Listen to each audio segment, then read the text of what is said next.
Hello students, the another topic from this chapter is the translocation of food from leaves.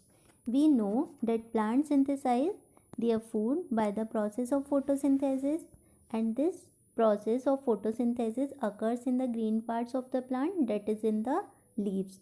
By the process of photosynthesis, sugar molecules are synthesized.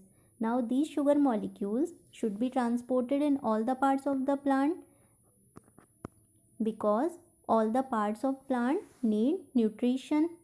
So the transport of soluble products of photosynthesis, that is the sugar molecules, is called the translocation. And this translocation occurs through xylem tissue. And we know that xylem tissue is made up of 4 different types of cells. These are seed tube cell, companion cell, phloem parenchyma and phloem sclerenchyma. Seed tube cells are placed one above the other and they form a long tube. These long tube of seed tube cell help in the translocation of food from one part of the plant to another part.